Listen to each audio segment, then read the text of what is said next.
வணக்கம். மீண்டும் மற்றொரு காணொளியினூடாக சந்தித்திருக்கின்றோம். அரசியல் கைதிகளை விடுதலை செய்ய வலியுறுத்தும் விடுதலை நிகழ்வு இன்றைய தினம் யாழ்ப்பாணம் கிட்டு பூங்காவில் ஆரம்பமாகியிருக்கின்றது. காலமாக சிறையிலே பயங்கரவாத தடைச்சட்டத்தின் கீழ் கைது செய்யப்பட்டு தடுத்து வைக்கப்பட்டிருக்கின்ற கைதிகளை விடுதலை நோக்கி இன்று இந்த நிகழ்வு ஏற்பாடு செய்யப்பட்டிருக்கிறது. அரசியல் கைதிகளின் விடுதலை சம்பந்தமாக சட்ட ரீதியாகவும் அரசியல் ரீதியாகவும் பல விடயங்களை நாங்கள் முன்னெடுத்துள்ளோம். அதில் ஒரு கட்டமான வெற்றிகளையும் கண்டிருக்கிறோம். இருப்பினும் பல அரசியல் கைதிகள் நீண்ட காலமாக 20-30 வருடங்களுக்கு மேலாக அரசியல் ரீதியாக தடுத்து வைக்கப்பட்டிருக்கிறார்கள். அவர்களுடைய விடுதலை சாத்தியமாக்கப்பட வேண்டும். இப்பொழுது இருக்கக்கூடிய அரசாங்கம் ஏற்கனவே இந்த மாதிரியான துன்பங்களை அனுபவித்து வந்த பின்னணியிலே சிறையிலே இருக்கக்கூடிய கைதிகளை அவர்களுடைய நீண்ட காலமாக அவர்கள் அங்கு தடுத்து வைக்கப்பட்டிருக்கிற கிழக்கு பிரதேச சபையால் 5 பிரதிகளுக்கான காசோலைகள் கிடைக்கப்பட்டிருக்கிறது. ஆகவே அந்த அளவிலே இந்த அரசாங்கம் அரசியல் கைதிகளை விடுதலை செய்ய வேண்டும் என்ற கோரிக்கையை இந்த இடத்திலே நாங்கள் முன்வைக்கிறோம். ஸ்ரீலங்காவினுடைய சிறைகளுக்கு விடுதலைக்காக நாங்கள் இன்னமும் எங்களுடைய சகோதரர்களுக்கு தங்களுடைய பொதுச் சிறைகளை வாடிக்கொண்டிருக்கிறார்கள், உறவுகளை தொலைத்திருக்கிறார்கள். அவர்களுடைய அந்த தனிமை சிறை வாழ்க்கை என்பதை புரிந்து கொள்வதற்கு ஒரு அடிப்படையான மனிதாபிமான எண்ணக்கரு கூட இல்லாத நிலையிலே நாங்கள் இன்றைக்கு எங்களுடைய அனைவருடைய குரலையும் உரத்து அந்த எங்களுடைய சோதனைகளை முழுமையாக வடிவமைப்பதற்கு நாங்கள் அனைவரும் அணிந்துள்ள வேண்டும். இன்றைக்கு இந்த அரசியல் கைதிகளுடைய விடுதலை என்பது இன்றைக்கு மாத்திரம் கொடுக்க வேண்டிய விடயம் அல்ல. தொடர்ச்சியாகவே எங்களுடைய ஜூலை 83ஆம் ஆண்டு எப்படி எங்களுடைய சிறைகளில் சிறையிலே எப்படி எங்களுடைய அரசியல் கைதிகள் படுகொலை செய்யப்பட்டார்களோ அன்றிலிருந்தே எங்களுடைய அந்த அரசியல் கைதிகளாக இருப்பவர்களுடைய வரலாறு தொடர்ந்து வந்து கொண்டிருக்கிறது. இந்த அரசியல் கைதிகள் மாத்திரமல்ல, இனிவரும் காலத்திலும் கூட பல்வேறு விடயங்களுக்காக நெருக்குவாரங்களுக்காக சவால்களை சந்திக்க வேண்டிய ஒரு நிலைப்பாடு எங்களிடம் இருக்கிறது. அந்த வேளையிலும் கூட எங்கள் மீது சில சமயங்களிலே இத்தகைய சட்டங்கள் பாயலாம்.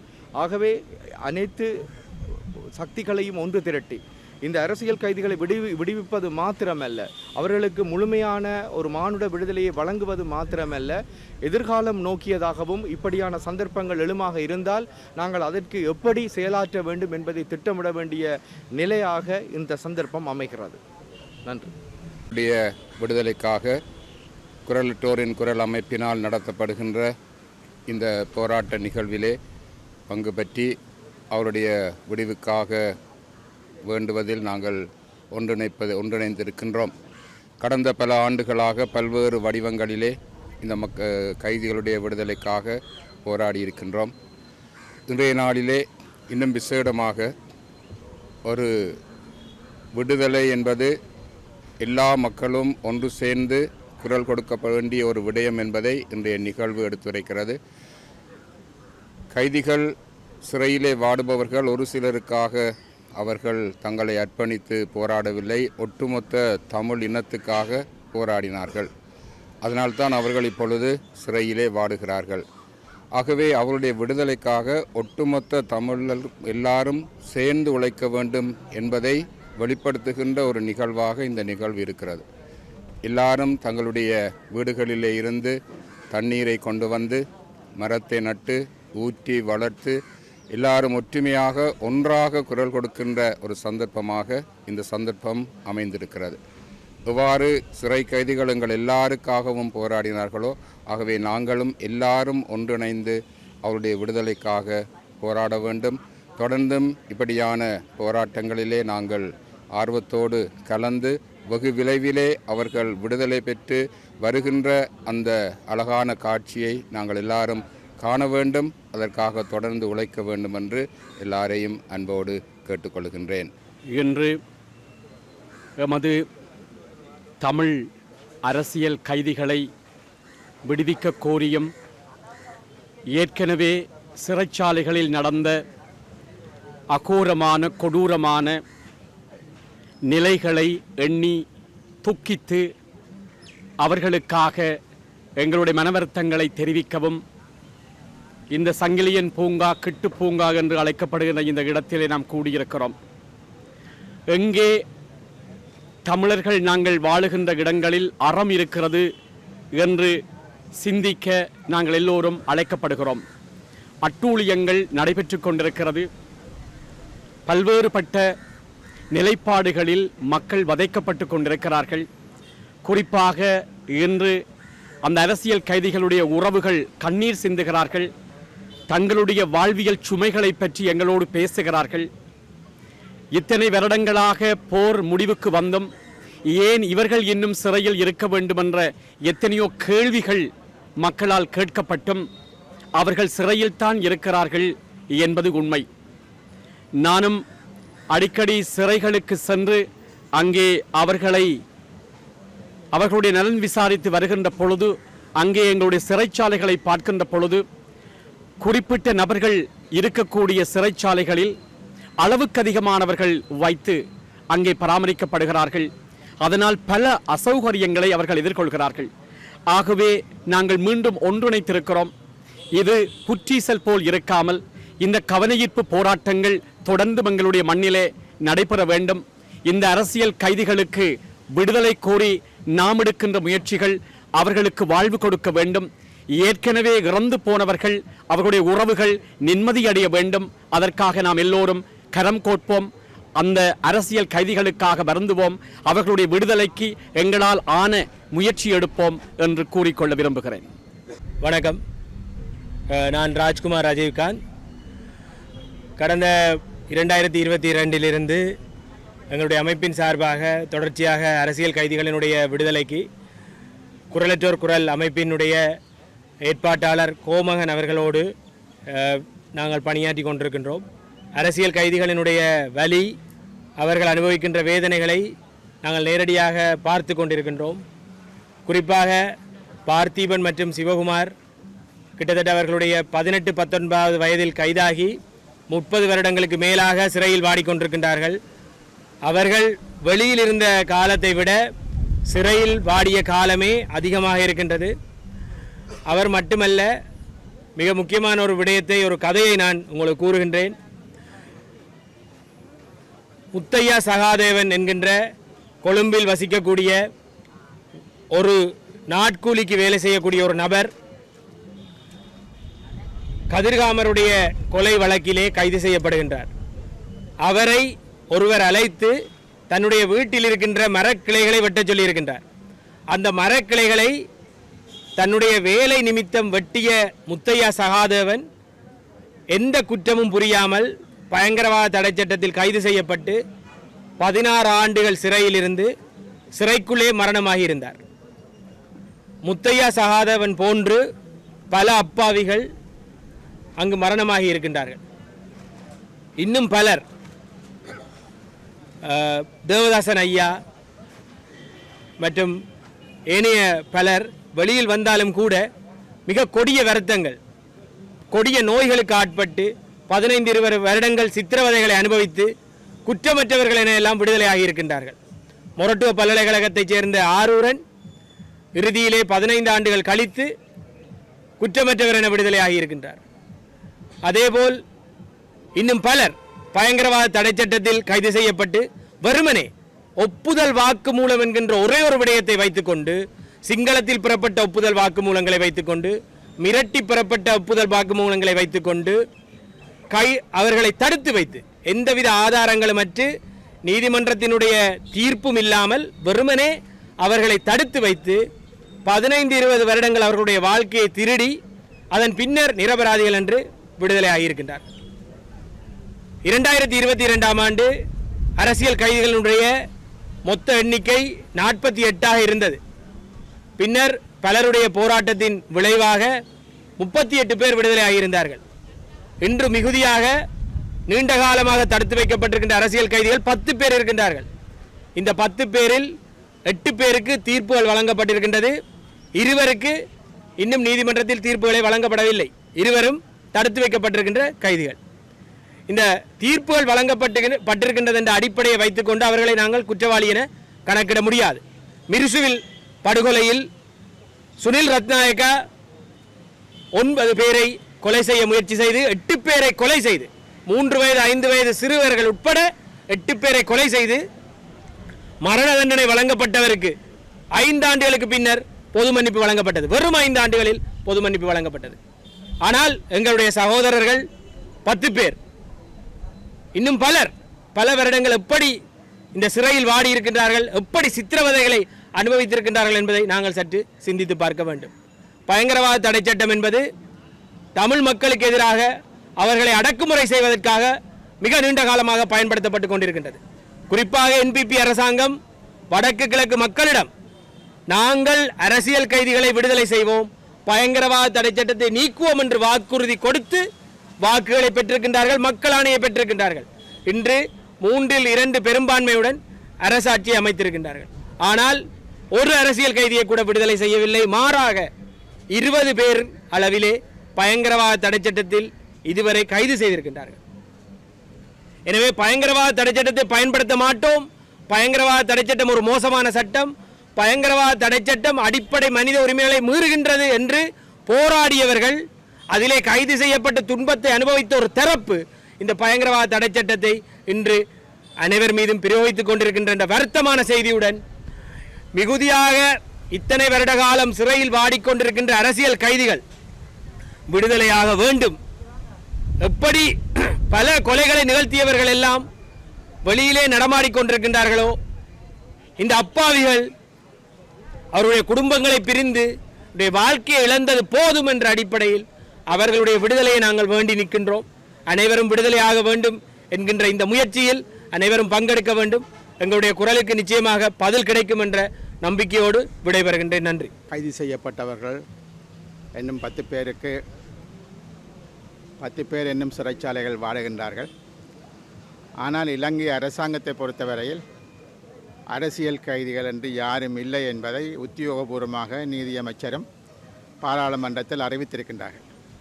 ஆகவே ஏற்கனவே கூறியது போல இந்த அரசாங்கம் பதவிக்கு வருவதற்கு முன்பாக பாராளுமன்றத்தில் எதிர்த்தரப்பில் இவர்கள் இருந்த பொழுது பயங்கரவாத தடை சட்டம் நீக்கப்பட வேண்டும் என்று இவர்கள் குரல் கொடுத்து வந்திருக்கின்றார்கள். ஆனால் ஆட்சிக்கு வந்து இப்பொழுது 10 மாதங்கள் முடிந்துவிட்ட நிலையிலும் கூட பயங்கரவாத தடை சட்டம் நீக்கப்படவும் இல்லை. பயங்கரவாத தடை சட்டத்துக்கு பதிலாக இன்னும் ஒரு பயங்கரவாத தடை சட்டத்தை கொண்டு வருவது பற்றித்தான் அவர்கள் ஆலோசித்து கொண்டிருப்பதாக கூறுகின்றார்கள். ஆகவே இந்த அரசாங்கத்தை பொறுத்தவரையில் அவர்கள் தமிழ் மக்களுக்கு கொடுத்த உறுதிமொழிகளும் சரி, சிங்கள மக்களுக்கு கொடுத்த உறுதிமொழிகளும் சரி, எந்த உறுதிமொழிகளும் காப்பாற்றப்படவில்லை என்பதுதான் உண்மையான விடயமாக இருக்கிறது. அது பயங்கரவாத தடை சட்டமாக இருக்கலாம், அல்லது ஒரு புதிய அரசியல் சாசனத்தை கொண்டு வருவதாக இருக்கலாம், மாகாண சபை தேர்தல்களை நடத்துவதாக இருக்கலாம். அனைத்து உறுதிமொழிகளும் இந்த அரசாங்கத்தால் மறுதளிக்கப்பட்டிருக்கிறது அல்லது கைவிடப்பட்டிருக்கிறது என்பதுதான் உண்மையான விடயம். இந்த பயங்கரவாத தடை சட்டம் என்பது தமிழ் அரசியல், தமிழ் கைதிகளுக்கு, தமிழ் மக்களை கைது செய்து கேள்வி நியாயம் இல்லாமல் வருஷக்கணக்கில் அவர்களை சிறைச்சாலையில் வைத்திருப்பதை நோக்கமாக கொண்டு தான் ஜேஆர் ஜெயவர்தனவால் கொண்டு வரப்பட்டது. அது ஒரு தற்காலிக சட்டம். ஆனால் இன்றும் கூட இப்பொழுது இந்த சட்டத்தால் பாதிக்கப்பட்டவர்கள் என்று தங்களை கூறிக்கொள்ளக்கூடிய ஏவிபியினர் கூட இன்று தொடர்ந்தும் தங்களுக்கு சாதகமாக அந்த சட்டத்தை பாவிப்பதற்கான நடவடிக்கைகளையும் முயற்சிகளையும் மேற்கொண்டு வருகின்றார்கள். ஆகவே இப்பொழுது இருக்கக்கூடிய 10 அரசியல் கைதிகள் என்பவர்கள் 20 வருஷங்களுக்கு மேலாக அவர்கள் சிறைச்சாலைகளில் வாடுகின்ற ஒரு போக்கை எங்களால் காணக்கூடியதாக இருக்கிறது. ஆகவே அவர்களை பொறுத்தவரையில் நிச்சயமாக ஒரு லைஃப் சென்டென்ஸ் என்று சொல்வார்கள், ஆயுட்கால சிறை தண்டனை ஒரு முடிந்த நிலையில் இருக்கக்கூடிய அவர்களை இனிமேலாவது இந்த அரசாங்கம் விடுவிக்கின்ற ஒரு யோசனைக்கு வர வேண்டும். ஆகவே அவர்கள் மிக மிக நீண்ட காலமாக எந்த விதமான தேவைகளை மற்ற ஏற்கனவே சொல்வது போல ஒரு குற்ற ஒப்புதல் வாக்குமூலத்தின் அடிப்படையில் இவர்களுக்கு இந்த தண்டனைகள் வழங்கப்பட்டு அவர்கள் இன்னும் சிறைச்சாலைகள் வாடுகின்ற நிலையை பார்க்கிறோம். ஆகவே அவர்களது குடும்பம், அவர்களது குழந்தைகள், அவர்களது பெற்றோர் இவர்களது விடயத்தையாவது கவனத்தில் எடுத்து இவர்கள் உடனடியாக விடுவிக்கப்பட வேண்டும். இதனை குறைந்தபட்சம் இந்த அரசாங்கம் செய்ய வேண்டும் என்று நாங்கள் கேட்டுக்கொள்ள விரும்புகின்றேன். நன்றி. அனைவருக்கும் வணக்கம். ஸ்ரீலங்காவினுடைய சிறைகளிலே படுகொலை செய்யப்பட்ட தமிழ் அரசியல் கைதிகளுடைய நினைவேந்தியும் எஞ்சியுள்ள தமிழ் அரசியல் கைதிகளை விடுதலை செய்ய வேண்டியும் இன்றைய தினம் கிட்டு பூங்காவிலே நடைபெற்று கொண்டிருக்கக்கூடிய இந்த விடுதலை நிகழ்விலே இந்த நிகழ்வு 24, 25 தேதி ஆகிய 2 தினங்களும் இந்த கிட்டுப்பூங்காவிலே நடைபெற இருக்கிறது. பயங்கரவாத தடை சட்டத்தின் கீழ் இந்த நாட்டிலே 30 ஆண்டுகளாக இடம்பெற்ற ஈழப் போராட்டத்தினுடைய விளைவாக கைது செய்யப்பட்ட தமிழ் அரசியல் கைதிகளில் இன்னமும் 11 பேர் ஸ்ரீலங்காவின் சிறைகளிலே வழக்குகள் நடந்தும் முழுமைப்பெறாத வழக்கு விசாரணைகளாலும் இன்னமும் சிறை தண்டனையை எதிர்நோக்கி இருக்கிறார்கள். 30 ஆண்டுகளை கடந்தும் அவர்கள் சிறைகளிலே வாடிக்கொண்டிருக்கிறார்கள். ஆனால் அரசியல் கைதிகளை விடுதலை செய்வோம் என்கின்ற ஒரு வாக்குறுதியினை அளித்து ஆட்சிபடம் ஏறி இருக்கக்கூடிய தேசிய மக்கள் சக்தி அரசு தற்பொழுது வரைக்கும் தமிழ் அரசியல் கைதிகள் தொடர்பிலே எந்த விதமான ஒரு துலக்கமான முடிவையும் வெளிப்படுத்தாமல் காலந்தாழ்த்தி கொண்டுதான் இருக்கிறது. அவர்களும் ஒரு ஆயுத போராட்டத்தின் வழிவந்தவர்கள் என்பதை மறந்து தமிழ் மக்கள் மட்டும் இந்த நாட்டிலே ஆயுதம் ஏந்தினார்கள், அவர்கள் ஒரு தீவிரவாத ஒரு சிந்தனையிலே செயற்பட்டார்கள் என்கின்ற ஒரு மனோநிலையிலே தேசிய மக்கள் சக்தி அரசு செயற்பட்டு கொண்டிருக்கிறது. ஆனால் ஸ்ரீலங்காவிலே மாறி மாறி வரக்கூடிய ஒவ்வொரு அரசுகளும் சிங்கள பௌத்த பேரினவாத மனோநிலையில் தான் இருக்கின்றன என்பதற்கு இதைவிட வேறொரு சாட்சி இருக்க முடியாது என்று எண்ணுகிறோம். நேற்றைய தினம் தேசிய மக்கள் சக்தியினுடைய சோசலிச இளைஞர் சங்கத்தாலே தேசிய சகோதரத்துவ நிகழ்வு யாழ்ப்பாணத்திலே அமைச்சர் சந்திரசேகரன் முன்னிலையிலே நடைபெற்றிருக்கிறது. ஆனால் எங்களுடைய சகோதரர்கள் ஸ்ரீலங்காவினுடைய சிறைகளிலே வாடிக்கொண்டிருக்கிறார்கள். அவர்களையும் நீங்கள் ஒருவேளை உங்களுடைய சகோதரர்களாக எண்ணியிருப்பீர்களாக இருந்தால் அவர்களையும் விடுதலை செய்துவிட்டு வாருங்கள் சகோதரர்கள் என்கின்ற ஒரு நல்லிணக்க பேச்சை பேசுவோம். அது அல்லாமல் நல்லிணக்கம் என்னும் மாய பேச்சுக்குள்ளே தமிழ் மக்களை தொடர்ந்தும் இந்த ஸ்ரீலங்காவினுடைய தேசியவாத சிந்தனைக்குள்ளே கரைக்கின்ற அசிமுலேட் பண்ணுகின்ற ஒரு கொள்கையை தேசிய மக்கள் சக்தி முன்னெடுத்து கொண்டிருக்கிறது. அதனுடைய விளைவாகத்தான் சிங்களவர்களுடைய வாக்குகளிலே தமிழர்களும் தமிழர்களுடைய வாக்குகளிலே சிங்களவர்களையும் இந்த நாட்டிலே நாடாளுமன்ற பிரதிநிதித்துவத்தை பெற வைப்பதன் ஊடாக ஒரு அசிமுலேட் செய்யக்கூடிய ஒரு ப்ரொசஸை தேசிய மக்கள் சக்தி அரசாங்கம் இந்த நாட்டிலே நிகழ்த்தி கொண்டிருக்கிறது. ஒவ்வொரு புதிதாக வந்த இந்த அரசுக்கு நம்மவர்கள் கூட புதிதாக ஒரு குறிப்பிட்ட ஒரு காலத்தை வழங்க வேண்டும் என்கின்ற ஒரு எண்ணத்தை வைத்திருக்கிறோம். ஆனால் கடந்த காலங்களிலே தமிழ் மக்களுடைய தேசிய இன பிரச்சனையிலே நீறுபுத்த நெருப்பாக இருக்கக்கூடிய காணாமலாக்கப்பட்டவர்களுடைய பிரச்சனையாக இருந்தாலும் சரி, தமிழ் அரசியல் கைதிகளுடைய பிரச்சனையாக இருந்தாலும் சரி, அவற்றுக்கு எவ்வாறு இந்த தேசிய மக்கள் சக்தி தன்னுடைய துலங்கல்களை வெளிப்படுத்த போகிறது என்பது பெரிய ஏமாற்றத்தோடு தான் இருக்கிறது. பன்னாடுகளுடைய சமூகங்களின் முன்னிலையில் கூட கலப்பு பொறுமுறையோ உள்நாட்டு பொறுமுறையினையோ எவற்றையுமே இந்த அரசு ஆதரிக்காமல் அவை அனைத்திலிருந்தும் வெளியேறி இருக்கக்கூடிய இந்த சூழலில் இந்த அரசு தொடர்ந்தும் தமிழ் மக்களுக்கு சரியான ஒரு நீதியான நேர்மையான தீர்வை வழங்கும் என்பதில் எங்களுக்கு எந்த விதமான நம்பிக்கைகளும் இல்லை என்பதை இந்த நேரத்தில் குறிப்பிட்டுக் கொள்ள விரும்புகிறோம். நன்றி, வணக்கம். என் பேர் ஆனந்த் கணிதன். என் அப்பா பிடிப்பட்டு 16 வருடங்கள் ஆகுது. நிறைய அரசியல்வாதிகளை சந்தித்து அப்பாவோட விடுதலை சம்பந்தமாக காட்சியும் இதுவரைக்கும் எந்த முடிவும் இல்லை. இந்த அரசாங்கமாக எங்கள் அப்பா விடுதலை செய்யணும்னு கேட்டுக்கொள்கிறோம்.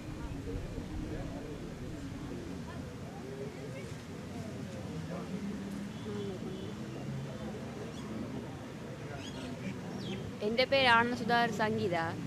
நான் 8 மாதம் வயிற்றில் இருக்கே அப்பாவை பிடிச்சிட்டாங்க. நாங்களும் இப்படி எவ்வளவோ அரசாங்கத்தை போய் கேட்டுக்கொண்டிருந்தோம் அப்பாவை விட சொல்லி. யாருமே முன்வரையிலை. இந்த அரசாங்கமாவது முன் வந்து எங்களோட அப்பாவை விடுறதுக்கு தாழ்மையோடு கேட்டுக்கொள்கிறேன். ஒரு உதவியும் வேண்டாம், இவைக்கு அப்பாவோட ஆதரவு தான் வேணும். அதைத்தான் நான் கேட்டுக்கொள்கிறேன். ஏனென்றால் நானும் எனக்கு இருக்கிறது அந்த ஒரே ஒரு மகன்தான். அவரை விட்டால் வேறு பிள்ளைகளும் இல்லை. ஆன முறையில் எனக்கு ஆனந்த சுதாகர் விடுதலை செய்ய வேணும் என்று தான் நான் கோரித்தான் நான் இங்கே வந்திருக்கிறேன். இந்த 2 பிள்ளைகளை நான் இறந்தால் இப்போ இந்த அனாதைகளாகட்டு அதுக்காக வேண்டி எனக்கு இந்த மகன் ஆனந்த சுதாகரை விடுதலை செய்ய வேணும் என்ற மன நம்பிக்கையோடு தான் நான் இங்கே வந்திருக்கிறேன். ஆனந்த சுதாகருக்கு தச்சமயம் பிரசர் வருத்தமும் தலையில் எல்லாம் புண்ணும் கொஞ்சம். இப்போ அவரை கொண்டே போகாந்திர சிறைச்சாலையில் வச்சிருக்கணும். 15 வருஷமாக மெஜர்சிங் சிறைச்சாலையில் இருந்தவர் இப்போ போகாம்பர சிறைச்சாலையில் சரியான சீரமைப்பில்லை. கொஞ்சம் மனநோயாளி மாதிரி இருக்கிறார். பார்க்க எனக்கு கவலையாக இருக்குது. இந்த போன வெள்ளிக்கிழமை அவரை பார்த்துட்டு வந்தான். 19ஆம் தேதி அன்று சொன்னார் தனக்கு உடம்பு நிலை சரியில்லைன்னு. அப்போ எனக்கு சரியான மனக்குழப்பமாக இருந்தது. திருப்பி யாரை எடுத்து கேட்குறது சொல்கிறதுன்னு எனக்கு தெரியாமல் இருக்குது. மனித உரிமை குழுவில் அறிவித்தேன். அவை சொல்லிச்சேன் போய் இப்போ தான் நான் வழக்கு முடிஞ்சது, நீங்கள் அடிக்கடி அங்கே போய் வராதீங்க, உங்களுக்கு தூரமண்டா போல எனக்கு விட்டுட்டு இருக்கே இல்லாத என்ன மனக்குழப்பமாக தான் இருக்கும். என்ன பிள்ளை 2 அப்பாவும் இல்லாமல் அம்மாவும் இல்லாமல் அனாதையெல்லாம் இருக்குது. என்ன இப்போ பிள்ளை 17 வயசாக போயிட்டுது, தம்பிக்கும் 19 வயசாகிட்டுது. அப்போ பிள்ளைகள் சரியான ஒரு தாய்ப்பாசமோ தந்த பாசமோ இல்லாமல் பிள்ளைகள் ஒரு அன்பாக ஒரு அன்னைக்கு யாரும் இல்லை. நான் வேலையை போயிடுவேன். வேண்டிய அம்மம்மாவுக்கு 78 வயசு, நான் 60 வயசு 78 வயசு. நாங்கள் 2 பேர் உழைச்சி இந்த 2 பிள்ளைகளை பார்க்க இல்லைம்மா. என்ன எனக்கு ஒரு மகன் இருந்து உழைச்சி தர நேரத்தில் நான் மகன்ற பிள்ளைகளை வளர்க்குறேன். அப்படித்தான் இந்த அரசாங்கத்தில் இருக்குது. நல்ல அரசாங்கம் நல்லது செய்யுமென்று சொல்லி அனுரா வந்தால் இந்த அரசியல் கைதிகள் எல்லாம் விடுவார்ன்னு சொல்லி, ஆனால் விடவே இல்லையே. இப்போ எத்தனை மாதமாச்சு அரசியல் கைதிகளை பற்றி யாருமே கதைக்க இல்லை.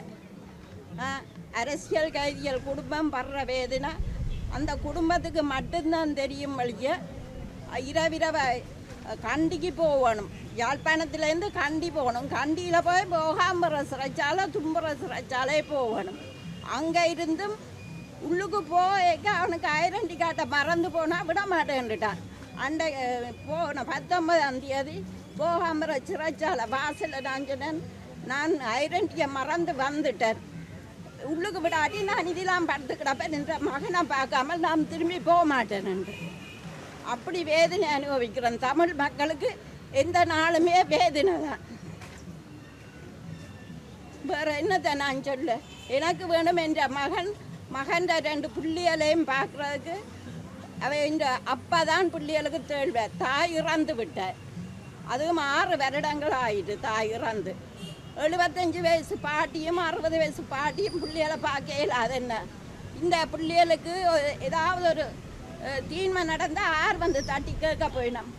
அனாதையெல்லாம் போகிறதா அந்த பிள்ளை 2. நாம் படுற துன்பம் இந்த 18 வருஷமும் ஆண்டவன் ஒருவனுக்குத்தான் தெரியும். வேறு என்னத்தை நான் சொல்கிறேன்? இவ்வளோத்தையும் தான் நான் சொல்லும். நீங்கள் இப்போ செய்யக்கூடிய செய்யும். மகன் குரலற்றவரின் குரல் அமைப்பினுடைய ஒருங்கிணைப்பாளர். 30 ஆண்டுகளாக சிறை வைக்கப்பட்டிருக்கின்ற எங்களுடைய தமிழ் அரசியல் கைதிகளுடைய விடுதலைக்காக இன்று கிட்டு பூங்காவிலே நூதன போராட்டமும், சிறையிலே ஆயுள் தண்டனை கைதியாக இருந்து கொண்டு கட்டுரைகளை எழுதி அதின் தொகுப்பினை வெளியிட்டு இன்றைக்கு நூல் அறிமுகம் ஒன்று வெளியிடப்பட்டிருக்கிறது. இந்த நூல் ஒரு சாதாரணமான ஏனைய நூல்களைப் போல அல்ல. சிறைகளுக்குள்ளே கொடூரமான முறையிலே எங்களுடைய உறவுகள் பட்ட வலிகள் வேதனைகள், பல பேர் படுகொலை செய்யப்பட்ட சம்பவங்கள் என இது ஒரு இனத்தினுடைய ஒரு சிறை கைதிகளுடைய பிரதான ஒரு ஆவணமாக இன்றைக்கு நாங்கள் அதனை அறிமுகம் செய்திருக்கின்றோம். தொடர்ந்தும் 30 ஆண்டுகளாக சிறை வைக்கப்பட்டிருக்கின்ற உறவுகளின் வலிகளை இன்று அந்த உறவுகள் நேரே வருகை தந்து இந்த மக்களோட இந்த பிரதிநிதிகளோட உரையாடக்கூடிய சம்பவம் ஊடாக அவருடைய வலி வேதனைகளை வெளிப்படுத்தியிருக்கிறார்கள். எனவே கடந்த அரசு போல் இந்த அரசும் காலத்தை தாழ்த்து கொண்டிருக்காமல் இந்த வருகின்ற ஜெனீவா அமர்வுக்கு முன்னர் தமிழ் அரசியல் கைதிகள் அனைவரும் விடுதலை செய்யப்பட வேண்டும். 30 ஆண்டு என்று சொன்னால் ஒரு தசாப்தம் கடந்து விட்டது. சிவகுமார் என்ற அரசியல் கைதிக்கு வயது 56, பார்த்திபனுக்கு 48 வயது. இவர்கள் இன்னும் ஒரு குறிப்பிட்ட காலம்தான் வாழப் போகிறார்கள். அந்த மிஞ்சிய நாட்களை கூட தங்களோட சொந்தங்களோடு சேர்ந்து வாழ்கிறதுக்காக அவர்கள் விரும்புகிறார்கள். எனவே இந்த நாட்டினுடைய ஜனாதிபதி அவர்கள் ஏனைய தமிழ் அரசியல் கைதிகளை கடந்த காலங்களில் விடுதலை செய்யப்பட்ட வரலாற்று சம்பவங்கள் இருக்குது. இந்த அரசு இப்படி ஒரு பொறிமுறைக்கு ஊடாகத்தான் அவர்களும் கிளர்ச்சி கூடாக பொது மன்னிப்பு அளிக்கப்பட்டு விடுதலை செய்யப்பட்டிருந்தார்கள். ஆனால் இந்த அரசு அதிகாரத்தை கையில் எடுத்துக்கொண்டு நீதிக்கு புறம்பாக செயற்படுவதாகத்தான் கைதிகள் விடுதலை தாமதிக்கிறதை எடுத்து காட்டுவதாக இருக்கின்றது. எனவே நீண்ட நெடுங்காலமாக இருக்கும் உறவுகளுக்கு விடுதலை வேண்டி இந்த நூதனமான எங்களுடைய செயற்கர்மம் தொடர்ந்து முன்னெடுக்கப்படும். அதே நேரத்தில் விடுதலை விருட்சம் 8 மாவட்டத்திலே நாட்டை இருக்கின்றோம். இன விடுதலையும் அரசியல் கைதிகளுடைய விடுதலையையும் வலியுறுத்தி இந்த செயற்பாடு தொடர்ந்து நடக்க இருக்கின்றது. நாளைய தினம் சிறையிலே படுகொலை செய்யப்பட்ட தமிழ் அரசியல் கைதிகளுக்கான நினைவேந்தல் நிகழ்வும் இடம்பெற இருக்கின்றது. அதிலே வருகை தந்து அனைவரும் ஏனைய கைதிகளை விடுவிப்பதற்காக கடந்த சில காலங்களில் சிறையில் படுகொலை செய்யப்பட்ட அரசியல் கைதிகளுக்கு நீதி கோரி அனைவரும் அணிதிரண்டு அஞ்சலியில் கலந்து கொள்ள குரலற்றவரும் குரல் அமைப்பு வேண்டியிருக்கிறது. நன்றி.